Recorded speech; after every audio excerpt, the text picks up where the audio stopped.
Welcome সবাইকে classmate 24 YouTube চ্যানেলে। আশা করছি সবাই ভালো আছো। ইউজিসি নেট এবং ডাব্লিউবি শেড 2026 এর প্রস্তুতির আজকের ক্লাসে লিটারারি স্কুলস এবং মুভমেন্টের ক্লাস নাম্বার 35 এ আমরা নভেল অফ ম্যানার্স নিয়ে আলোচনা করব। আশা করছি এর আগের ক্লাসগুলো সবাই ফলো করেছো। যদি না করে থাকো অবশ্যই করে নেবে, তাহলে তোমাদের আগামী পরীক্ষার প্রস্তুতিতে ভীষণই হেল্প হবে। তো ফিরে আসছি আজকের আলোচনাতে। দেখো, আজকের ক্লাসে আমরা নভেল অফ ম্যানার্স নিয়ে আলোচনা করব। তো সেখানে আমরা সবার প্রথমে এই নভেল অফ ম্যানার্স কি এবং এর ক্যারেক্টারিস্টিক্স গুলো দেখে নেব। দেখো, নভেল অফ ম্যানার্স হচ্ছে এমন এক ধরনের উপন্যাস যেখানে একটা নির্দিষ্ট উচ্চবিত্ত সমাজের লোক দেখানো ভদ্রতা, কঠোর নিয়ম কানুন, বিয়ে এবং টাকার হিসেব নিকেশ ইত্যাদি নিয়ে গল্প লেখা হয়। এখানে লেখক অত্যন্ত বুদ্ধিদীপ্ত হাসির ছলে দেখান যে এই সমাজের মানুষগুলো বাইরে যতটা সভ্য সাজে, ভেতরে কিন্তু ততটা সভ্য নয়, ততটাই তারা স্বার্থপর এবং ভণ্ড, তাই না? তো এই যে নভেল অফ ম্যানার্স বুঝতে আমরা মূলত কিছু জিনিস ফলো করব। দেখো, এই উপন্যাসের চরিত্রদের নিজস্ব কোনো স্বাধীনতা থাকে না। সমাজ যেভাবে চলতে বলে সেভাবেই এদেরকে চলতে হয়, সমাজ যেভাবে থাকতে বলে সেভাবেই থাকতে হয়। নিয়ম ভাঙলেই এরা সমাজ থেকে তাড়িত হবে বা সমাজচ্যুত হবে বা নিন্দিত হবে, তাই না? আর এই ক্ষেত্রে নভেল অফ ম্যানার্স এর ক্ষেত্রে এক্ষেত্রে বিয়ে মানেই টাকার চুক্তি, ভালোবাসা এখানে গৌণ, টাকা, সামাজিক মর্যাদা এগুলোই মুখ্য। কার সাথে কার বিয়ে করলে কার সম্পত্তি বাড়বে বা সমাজে স্ট্যাটাস বজায় থাকবে, এটাই এই গল্পের মূল ফোকাস।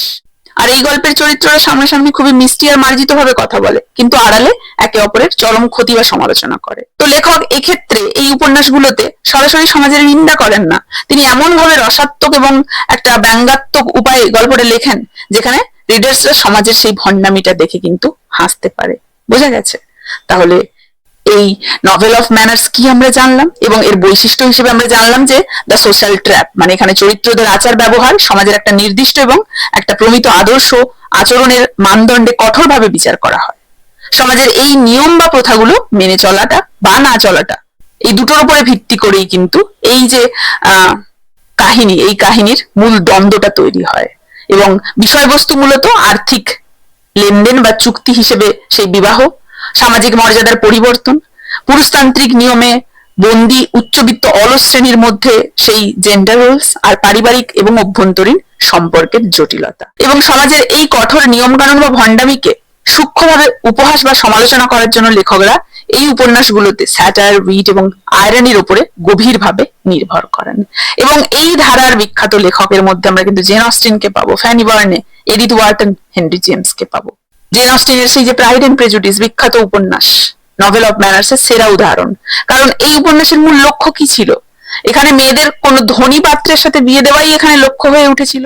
এলিজাবেথ এবং ডার্সির মধ্যেকার অহংকার এবং কুসংস্কার মূলত তাদের সেই যে ক্লাস এবং আচরণের নিয়ম থেকেই তৈরি হয়েছে, সেটাই আমরা দেখতে পাচ্ছি, তাই না? তাহলে বোঝা গেছে নভেল অফ ম্যানার্স কি।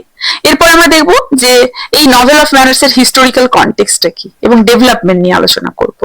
দেখো, এই উপন্যাসের ধারাটা মূলত দুটো জায়গা থেকে সরাসরি এসেছে, রেস্টোরেশন কমেডি অফ ম্যানার্স এবং স্যামুয়েল রিচার্ডসনের epistolary works. Restoration comedy of manners সেই যে নাটক, দেখো 17th সেঞ্চুরির শেষের দিকের এই যে নাটকগুলো, রেস্টোরেশন কমেডি অফ ম্যানার্স যে নাটকগুলো উচ্চবিত্ত সমাজের প্রেম, পরকীয়া এবং তাদের সেই কৃত্রিম আচরণকে হাসির ছলে দেখায়। তো সেখান থেকেই এই উপন্যাসের ধারার জন্ম হয়েছে। আর রিচার্ডসনের সেই যে পামেলা 1740 সালে যেটা এসেছিল, ঠিক আছে, এপিস্টোলারি নভেল 1740 যেটা এসেছিল, এই উপন্যাসে সমাজের সেই মরাল কোড, সমাজের মানুষের প্রত্যাশা কি থাকে সেটা নিখুঁত ভাবে দেখানো হয়েছে। এছাড়াও আমরা বলতে পারি যে ইন্ডাস্ট্রিয়াল রেভলিউশনের ফলে সমাজ ব্যবস্থায় একটা বিশাল বদল আসে, টাকার গুরুত্ব বৃদ্ধি পায়। আগে মানুষের পরিচয় হতো বংশমর্যাদা বা জমিদারি দিয়ে, শিল্প বিপ্লবের পর মানুষের পরিচয় কি হতে শুরু করলো? টাকা দিয়ে, অর্থনৈতিক শ্রেণী দিয়ে। সমাজে একটা নতুন মধ্যবিত্ত শ্রেণীর তৈরি বা জন্ম হলো, যারা ব্যবসা করে ধনী হয়েছে, কারণ তাদের বংশ পরম্পরায় সেই রকম ধন সম্পত্তি ছিল না। তো এদের চিন্তা ভাবনার সাথে পুরনো সেই জমিদার বা অভিজাত শ্রেণীর দ্বন্দ্ব হতে শুরু করে। তাহলে এই নভেল অফ ম্যানার্স এই দ্বন্দ্বটাই তুলে ধরলো। তাহলে নভেল অফ ম্যানার্স হয়ে উঠলো এই দুই শ্রেণীর, মানে যারা ইন্ডাস্ট্রিয়াল রেভলিউশনের পরে একটা নতুন মধ্যবিত্ত শ্রেণী হিসেবে জেগে উঠলো, এদের এবং সেই পুরনো অভিজাত জমিদার শ্রেণী, এই দুই শ্রেণীর মধ্যে মানসিকতা এবং রেষারেষি ফুটিয়ে তোলার একটা মাধ্যম, তাই না? তাহলে হিস্টোরিক্যাল কনটেক্সট এবং ডেভেলপমেন্ট আশা করি বুঝতে পেরেছো সবাই।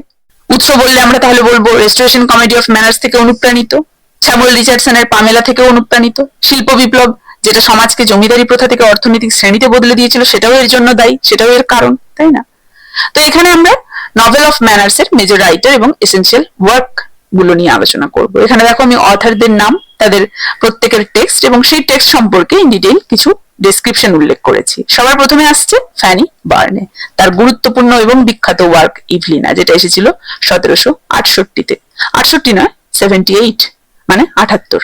সাবটাইটেল ছিল এর একটা, যেটা ছিল আ young ladies entrance into the world. এটা প্রথমে লেখকের নিজের নামে কিন্তু প্রকাশিত হয়নি, অ্যানোনিমাসলি প্রকাশ করা হয়েছিল, মানে বেনামে। আর এটা একটা গুরুত্বপূর্ণ টেক্সট হয়ে উঠেছিল সেই সময়কার, যেটা পরবর্তীকালে জেন অস্টিনের লেখার সেই স্টাইলকে তৈরি করতে সাহায্য করেছিল। এরপরে আমরা সরাসরি জেন অস্টিনে চলে যাব। তার প্রাইড এন্ড প্রেজুডিস দেখো 1813-তে এমা, 1815-তে ম্যানসফিল্ড পার্ক, 1814-তে।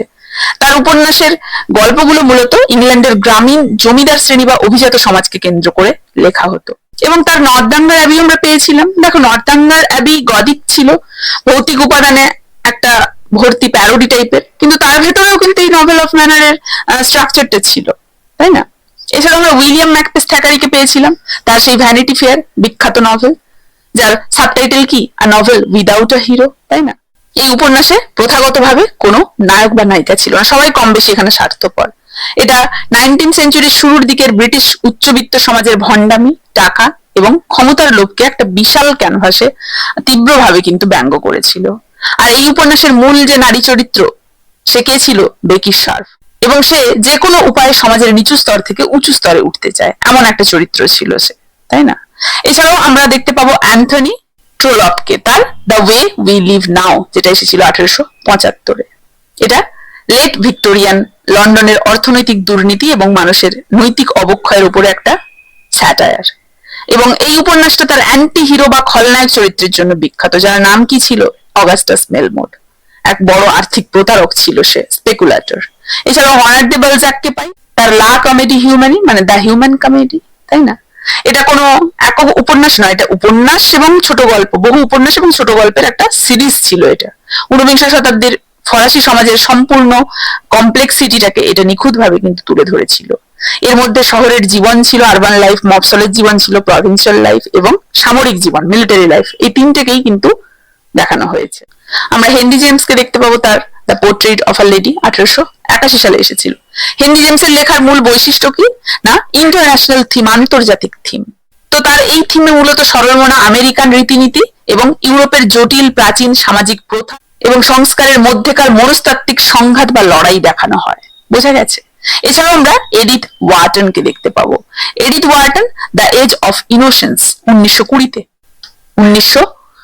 এসেছিল এটা। দেখো এটা 1870-এর দশকের নিউ ইয়র্কের উচ্চবিত্ত সমাজের কঠোর, নির্মম এবং সেই সমস্ত ভণ্ড সামাজিক নিয়ম কানুনের হিস্ট্রিকে কিন্তু তুলে ধরে। এবং এই উপন্যাসের জন্য তিনি প্রথম নারী হিসেবে কিন্তু সাহিত্যে সেই পুলিৎজার প্রাইজ লাভ করেন, তাই না? তাহলে আমরা নভেল অফ ম্যানার্স জানলাম কি না? নভেল অফ ম্যানার্স হচ্ছে এমন একটা ধারার উপন্যাস যেটা সমাজকে একটা আয়নার মতো দেখায়। কেবল গল্প বলে না, এটা একটা নির্দিষ্ট উচ্চবিত্ত সমাজের নিখুঁত বাস্তব চিত্র এবং তাদের কঠোর সামাজিক নিয়ম এবং মুখের ভাষার আড়ালে লুকিয়ে থাকা সেই সমস্ত ভণ্ডামিগুলোকে তুলে ধরে। আর সাহিত্যিক বৈশিষ্ট্য হিসেবে আমরা কি দেখতে পেলাম না? এই ধারার লেখকরা সমাজকে সরাসরি আক্রমণ করেন না, তারা স্যাটায়ার, আয়রনি এবং উইটকে প্রধান হাতিয়ার হিসেবে ব্যবহার করে অত্যন্ত সূক্ষ্ম এবং একটা রসাত্মক উপায়ে সমাজের ত্রুটিগুলোকে সমালোচনা করেন। এবং বিবর্তন হিসেবে আমরা দেখতে পাবো যে ইতিহাসের দিক থেকে এটা 17th সেঞ্চুরির সমস্ত কমেডি অফ ম্যানার্স যে নাটক এবং স্যামুয়েল রিচার্ডসনের উপন্যাস, এগুলো থেকে অনুপ্রাণিত হয়ে শুরু হয়েছিল। আর পরবর্তীতে শিল্প বিপ্লবের পর যখন সেই ফিউডাল সোসাইটি ভেঙে নতুন অর্থনৈতিক শ্রেণী এবং মধ্যবিত্তের জন্ম হয়, তখন এই যে দুই শ্রেণীর দ্বন্দ্ব এবং মানসিকতা দেখানোর জন্য এই নভেলগুলোই হয়ে ওঠে প্রধান মাধ্যম। এবং ইংরেজি সাহিত্যে এই ধারার শ্রেষ্ঠ অবদান রেখেছেন জেন অস্টেন, তার প্রাইড এন্ড প্রেজুডিস এবং ইমা, এই দুটো উপন্যাসের মাধ্যমে। এছাড়াও ফ্যানি বার্নের ইভলিনা দেখতে পাই, থ্যাকারির ভ্যানিটি ফেয়ার, হেনরি জেমসের সেই আন্তর্জাতিক থিম এবং আমেরিকার নিউ ইয়র্ক সমাজের প্রেক্ষিতে লেখা সেই এডিথ ওয়ার্টনের দ্য এজ অফ ইনোসেন্স। এই যে নভেল অফ ম্যানার্স, এই নভেল অফ ম্যানার্স ধারার কালজয়ী উদাহরণ আমরা বলতে পারি, তাই না? তাহলে আমরা নভেল অফ ম্যানার্স মানে জানলাম যে এটা মূলত দেখায় যে কিভাবে একটা কৃত্রিম সামাজিক স্ট্রাকচার বা সমাজ মানুষের স্বাভাবিক আবেগ এবং স্বাধীনতাকে নিয়ন্ত্রণ বা ধ্বংস করতে পারে, তাই না? বোঝা গেছে? তো এই ছিল novel of manners. Novel of manners নিয়ে আশা করি ইন ডিটেইল একটা ক্লিয়ার আইডিয়া সবাইকে দিতে পেরেছি, কারো কোথাও অসুবিধে নেই। কার কেমন লাগলো জানাবে, ভালো লাগলে একটা লাইক এবং একটা শেয়ার করে দেবে। এই ক্লাসটা তাহলে এখানেই শেষ করছি, দেখা হচ্ছে লিটারারি স্কুলস এবং মুভমেন্টের এর পরবর্তী ক্লাসে।